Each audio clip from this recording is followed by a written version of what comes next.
व्यास जी बोले, हे ब्रह्मपुत्र, आपको मेरा प्रणाम है। हे श्रेष्ठ शिव भक्त, आप वास्तव में धन्य हैं कि आपने भगवान शंकर की यह अत्यंत पवित्र और दिव्य कथा सुनाई। हे मुनिवर, अब कृपा पूर्वक श्री विष्णु के चरित्र का वर्णन कीजिए। उन्होंने वृंदा को मोहित करके क्या किया और तत्पश्चात वे कहाँ गए? सनत कुमार बोले, हे अत्यंत बुद्धिमान, हे शिव भक्तों में श्रेष्ठ व्यास जी, अब आप शिव महिमा से युक्त और पवित्र विष्णु चरित्र को सुने। जब ब्रह्मा आदि देवता स्तुति करके शांत हो गए, तब शरणागतों पर स्नेह रखने वाले भगवान शंकर अत्यंत प्रसन्न होकर इस प्रकार कहने लगे।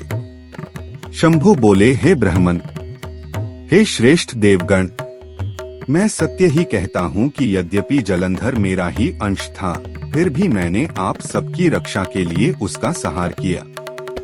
हे प्रियजनों, आप स्पष्ट बताइए कि आपको सुख और शांति प्राप्त हुई या नहीं, क्योंकि मेरी यह निष्काम लीला सदैव आप सबके हित के लिए ही होती है। सनत कुमार बोले, इसके बाद देवताओं के नेत्र आनंद से प्रसन्न हो उठे और वे भगवान शंकर को प्रणाम करके विष्णु का संपूर्ण वृत्तांत निवेदन करने लगे। देवताओं ने कहा, हे महादेव, हे प्रभो, आपने शत्रुओं के भय से हमारी रक्षा की, परंतु एक और समस्या उत्पन्न हो गई है, उसमें हम क्या करें? हे नाथ, भगवान विष्णु ने अत्यंत प्रयासपूर्वक वृंदा को मोहित किया। वह शीघ्र ही अग्नि में देह त्याग कर परम गति को प्राप्त हुई, किंतु इस समय विष्णु उसके सौंदर्य पर आसक्त होकर मोहग्रस्त हैं और उसकी चिता की भस्म धारण किए हुए हैं। वे आपकी ही माया से विमोहित हो गए हैं। सिद्धों, मुनियों और हम सबने उन्हें बहुत सम्मान पूर्वक समझाने का प्रयत्न किया, परंतु आपकी माया के प्रभाव से मोहित होने के कारण वे कुछ भी ग्रहण नहीं कर पा रहे हैं।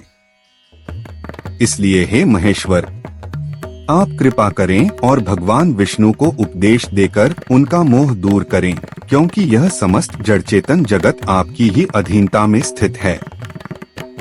सनत कुमार बोले, देवताओं के ये वचन सुनकर महान लीला करने वाले और पूर्णतः स्वतंत्र भगवान शंकर हाथ जोड़कर उनसे इस प्रकार बोले। महेश्वर बोले, हे ब्राह्मण, हे देवगण, श्रद्धा पूर्वक मेरे वचन सुनो। मेरी माया समस्त लोगों को मोहित करने वाली और अत्यंत दुर्जय है। देवता, असुर और मनुष्य सहित समस्त सृष्टि उसी के अधीन है। उसी माया के प्रभाव से विष्णु भी काम के वश में हो गए हैं। वह माया ही उमा के नाम से प्रसिद्ध है, जो ब्रह्मा, विष्णु और महेश इन तीनों देवताओं की जननी है। वही आदि शक्ति मूल प्रकृति तथा अति सुंदरी गिरिजा के रूप में विख्यात है। हे देवगण, आप लोग विष्णु के मोह को दूर करने के लिए शीघ्र ही शरण देने वाली मोहिनी तथा समस्त कामनाओं को पूर्ण करने वाली शिवा नामक मेरी उस माया शक्ति की शरण में जाएं और उन्हें प्रसन्न करने वाली स्तुति करें। यदि वे प्रसन्न हो जाएंगी तो आप सबका कार्य सिद्ध कर देंगी। सनत कुमार बोले, हे व्यास जी, पंचमुख भगवान शंकर देवताओं से ऐसा कहकर अपने समस्त गणों सहित अंतर्धान हो गए। तब उनकी आज्ञा के अनुसार इंद्र सहित ब्रह्मा आदि देवता मन ही मन भक्त वत्सला मूल प्रकृति की स्तुति करने लगे। देवताओं ने कहा, जिन मूल प्रकृति से सत्व, रज और तम ये तीनों गुण उत्पन्न हुए हैं और जो इस सृष्टि की रचना, पालन और सहार का कार्य करते हैं, जिनकी इच्छा से यह जगत प्रकट होता और लीन हो जाता है, उस आदिशक्ति मूल प्रकृति को हम प्रणाम करते हैं। जो पराशक्ति शब्द आदि 23 तत्वों से युक्त होकर समस्त संसार में व्याप्त है और जिनके स्वरूप तथा कर्म को तीनों लोक भी पूर्णतः नहीं जान पाते, उस मूल प्रकृति को हम नमस्कार करते हैं। जिनकी भक्ति करने वाले मनुष्य दरिद्रता, मोह, जन्म और मृत्यु के बंधन में नहीं पड़ते, उन भक्तों पर स्नेह रखने वाली मूल प्रकृति को हम प्रणाम करते हैं। हे महादेवी, हे परमेश्वरी, आप देवताओं का कार्य सिद्ध कीजिए। हे शिवे, विष्णु के मोह का नाश कीजिए। हे दुर्गे, आपको बारंबार नमस्कार है। हे देवी, जब कैलाशवासी शंकर जलंधर के वध के लिए युद्ध में प्रवृत्त हुए, तब गौरी की आज्ञा से ही विष्णु ने अत्यंत प्रयत्न पूर्वक वृंदा को मोहित कर उसका सतीत्व भंग किया। इसके बाद वह अग्नि में प्रवेश कर भस्म हो गई और श्रेष्ठ गति को प्राप्त हुई। तत्पश्चात भक्तों पर अनुग्रह करने वाले भगवान शंकर ने हम पर कृपा करके जलंधर का संहार किया और हमें उसके भय से पूर्णतः मुक्त कर दिया। हे देवी, हम सब भगवान शंकर की आज्ञा से आपकी शरण में आए हैं, क्योंकि आप और शंकर दोनों ही अपने भक्तों के कल्याण और उद्धार में सदा तत्पर रहते हैं। हे भगवती, इस समय वृंदा के सौंदर्य से मोहित होकर भगवान विष्णु विवेकहीन और भ्रमित अवस्था में उसकी चिता की भस्म धारण किए हुए वहीं स्थित हैं। हे महेश्वरी, आपकी माया के प्रभाव से वे ऐसे मोहित हो गए हैं कि सिद्धों और देवताओं द्वारा समझाने पर भी कुछ नहीं समझ पा रहे। हे महादेवी, कृपा करके विष्णु का मोह दूर कीजिए, जिससे वे पुनः स्थिरचित्त होकर देवताओं के हित में अपने लोक की रक्षा कर सकें। इस प्रकार स्तुति करते हुए देवताओं ने आकाश में एक दिव्य प्रकाश मंडल देखा, जिसकी आभा से सभी दिशाएं आलोकित हो रही थीं। हे व्यास जी, इंद्र सहित ब्रह्मा आदि देवताओं ने उसी तेजोमंडल के मध्य से इच्छित फल देने वाली आकाशवाणी सुनी। आकाशवाणी ने कहा, हे देवताओं, मैं ही तीनों गुणों के आधार पर तीन भिन्न रूपों में स्थित हूँ। रजोगुण से गौरी, सत्वगुण से लक्ष्मी और तमोगुण से सुराज्योति के रूप में। आठ मेरी आज्ञा से आप श्रद्धा पूर्वक उन देवियों के पास जाएं, वे प्रसन्न होकर आपका मनोरथ पूर्ण करेंगी।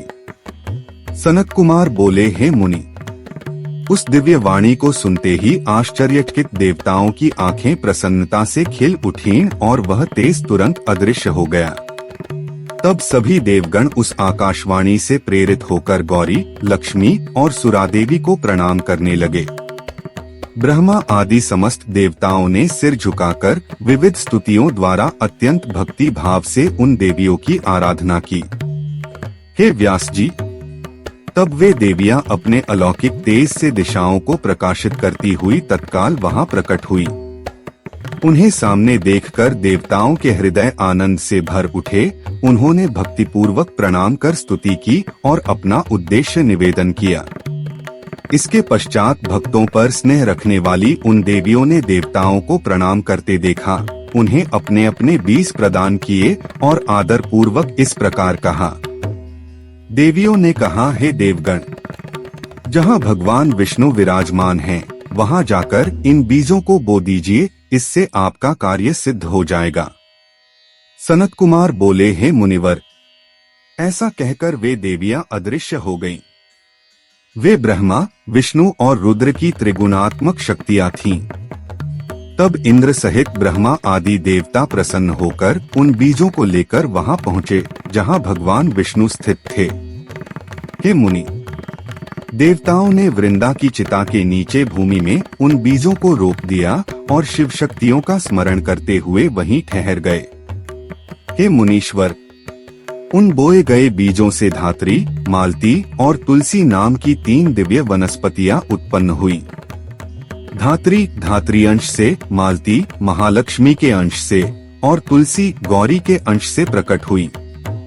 वे क्रमशः तम, सत्व और रजोगुण से युक्त थीं।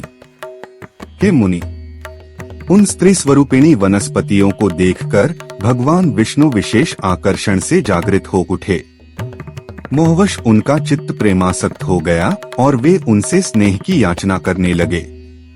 तुलसी और धात्री ने भी प्रेम भाव से उनका दर्शन किया।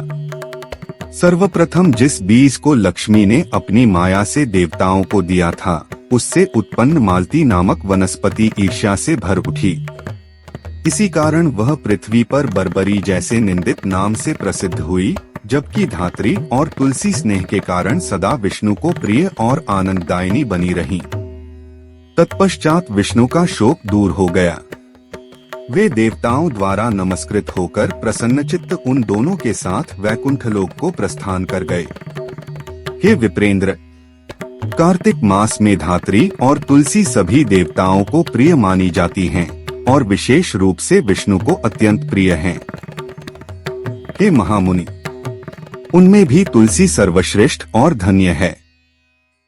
वह गणेश को छोड़कर अन्य सभी देवताओं को प्रिय है तथा समस्त कामनाओं को पूर्ण करने वाली है।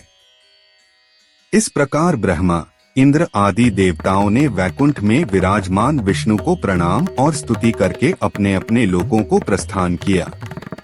हे मुनिश्रेष्ठ, मोह समाप्त हो जाने पर भगवान विष्णु ने पुनः ज्ञान प्राप्त किया और शिवजी का स्मरण करते हुए अपने वैकुंठ लोक में आनंद पूर्वक निवास करने लगे। यह कथा मनुष्यों के समस्त पापों का नाश करने वाली, सभी इच्छाओं को पूर्ण करने वाली, काम विकारों को शांत करने वाली तथा विविध प्रकार के ज्ञान को बढ़ाने वाली है। जो व्यक्ति श्रद्धा और भक्ति से इस कथा का नित्य पाठ करता है, दूसरों को सुनाता है अथवा स्वयं सुनता है, वह परम गति को प्राप्त होता है।